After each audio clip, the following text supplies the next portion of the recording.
Hey everyone, thanks for joining. I'm James. I'm a certified public accountant, and this is my YouTube channel.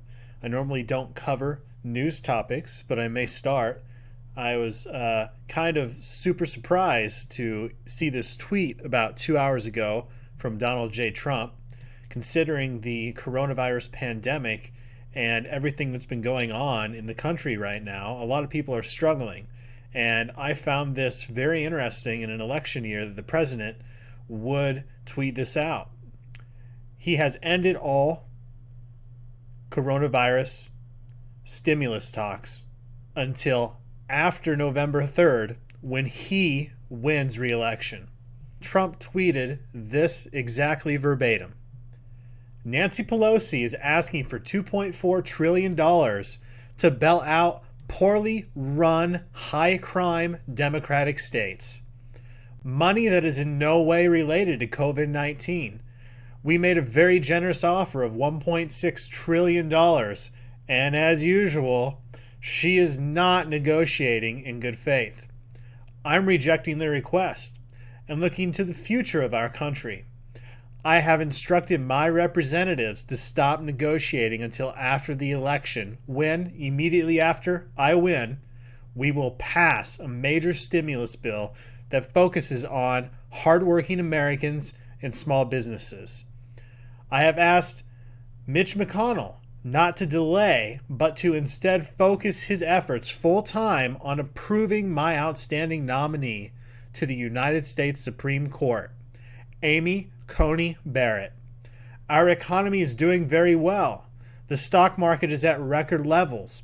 Jobs and unemployment also coming back in record numbers. We are leading the world in economic recovery, and the best is yet to come. Of course, Trump kind of got the party started with that statement. That just started the political bickering, and Pelosi had to add that Trump just showed his true colors, putting himself first at the expense of the country with the full complacency of the GOP members of Congress. She added that walking away from coronavirus talks demonstrates that President Trump is just unwilling to crush the virus. Trump's push to stop the negotiations literally just came hours after the Federal Reserve Chair, Jerome Powell, urged Congress to approve more fiscal stimulus for the American people. He stated specifically that a lack of sustained support from the federal government could lead to a really weak recovery, creating unnecessary hardship for households and businesses. This article goes on to state that people aren't quite understanding why the president pulled away from talks right before the election, because he's trying to win re-election, and he had also urged 3 days prior to this that he wanted them to come to an agreement for the American people.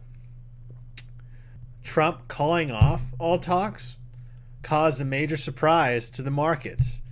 Political and business observers alike were really surprised. There's a quote in here where CNBC is asking a high senior level Wall Street executive what he thought about this decision, and he basically said, nobody gets it.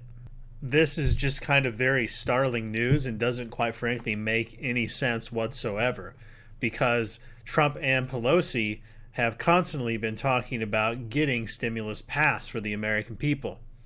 Obviously, I think this is more political bickering from both parties.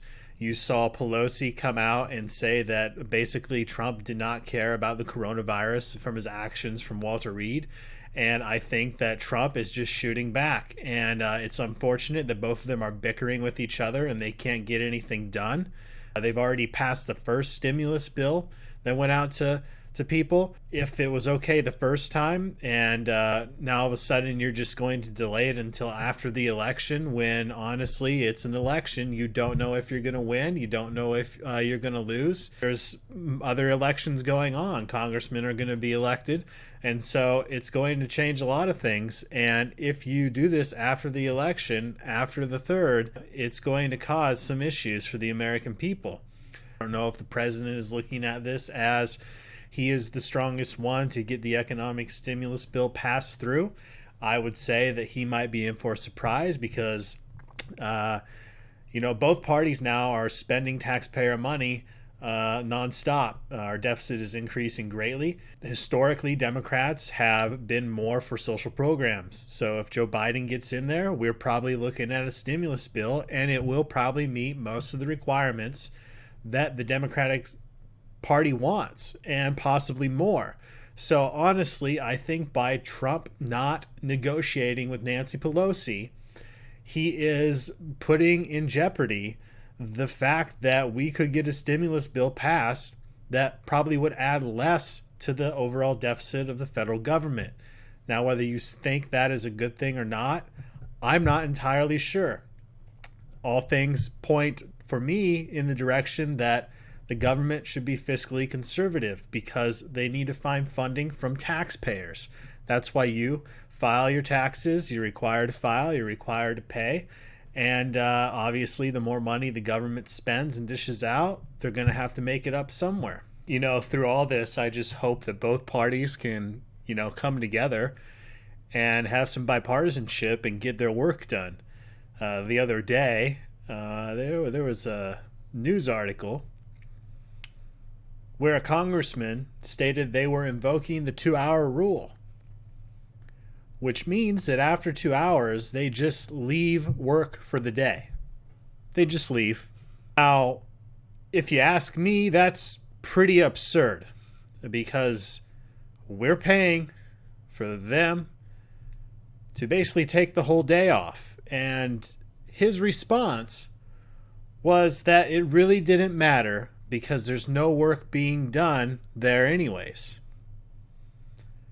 When you have government operating this inefficiently while trying to pass such a large stimulus bill, it really, really pisses me off. And it should piss you off because the taxes that you pay every year support this system. Now, this stimulus money that is going out is just being created by the Treasury, and it's a hidden tax on you as well. They're increasing the supply of money. Inflation is a hidden tax. It's an easy way to increase taxes by inflating the money supply, which causes the money that you have in your bank account to be worth less year over year over year. They just really need to start working together. If you're not pissed off too much, I would appreciate you hitting the like button below and subscribing and hitting that bell for more content notifications. I hope to bring you some great content in the future revolving around taxes and accounting, and who knows, maybe I'll do some news updates because it kind of helps me get out what I'm thinking, and some of these issues are very complicated, and I think there needs to be more people voicing their opinions on what's going on in politics. So thanks again. I appreciate you watching.